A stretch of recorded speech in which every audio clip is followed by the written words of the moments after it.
Today I want to delve into the notion that many people are resistant to the truth. Not everyone, certainly, but a significant portion of individuals simply don't want to face it. Over time, I've realized this, and it seems that many others haven't. It takes quite a while to understand anything, especially for those passionate about a particular topic, and especially if it's controversial or obscure, and even more so if they have a strong desire for the plain truth of something. It's a tough concept to grasp that many people just don't seem to share or need. There are plenty of examples that illustrate this. One notable example, I guess, is hello. This might sound pretty common, but it effectively demonstrates my point. For instance, I know some people who exercise and work out, so do you, which has greatly improved their health. My friends also work out, and they do the same, and unshockingly their health and physique has improved.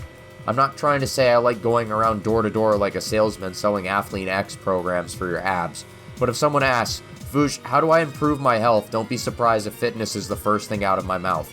But what I'm trying to get at is mainly the reactions you get when you tell people to improve their health.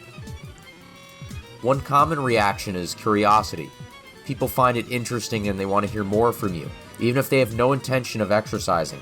They feel healthy and content with their lifestyle already, so while the idea is intriguing, it's not something they feel they need to adopt immediately, or at all. Another reaction is intense inquisitiveness, often from those struggling with health issues themselves. They might say, "Really?" Just smitten and dumbfounded by your confession. I got hit by a car once and it totaled the left side of my body for like 2 weeks, but I broke some bones in my hand and that was agony for 6 months. I started exercising my hand for those 6 months, and I'm back to normal.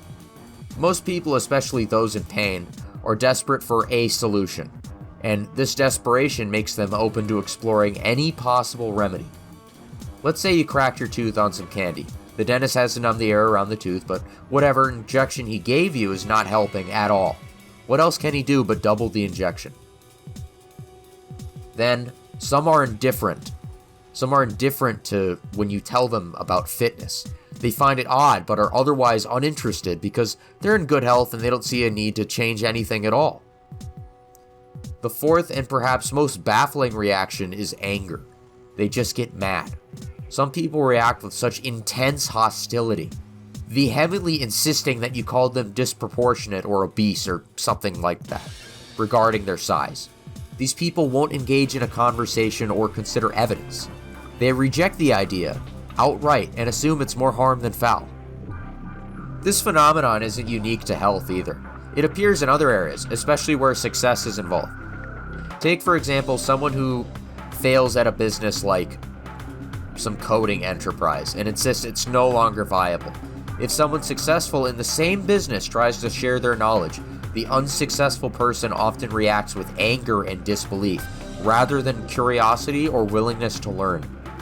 They'd rather believe the business is doomed to fail than admit they might have made some mistakes and need to change their approach. A key factor here is that these individuals are often failures in some aspect of their own personal lives and are reluctant to admit it. It's not just pride, it's a deep-seated laziness and cowardice. They prefer to complain and moan rather than make an effort to change. And this mindset creates sort of a secondary gain, where the benefit of having an excuse to avoid effort outweighs the potential rewards of success. It's easier to remain in their current state, even if it's detrimental. When it comes to the truth, many people are resistant because accepting it would mean they have to change. They'd rather stay comfortable in their current habits, even if those habits are harmful. They don't want to hear evidence or face facts because it would force them to confront their shortcomings and put in the work to improve. In conclusion, it's just important to recognize that while you can't change everyone's mind, you can still reach those who are open and willing to listen. The rest will remain entrenched in their beliefs and habits until they decide themselves to see the truth, or when they look in the mirror. Take it easy out there.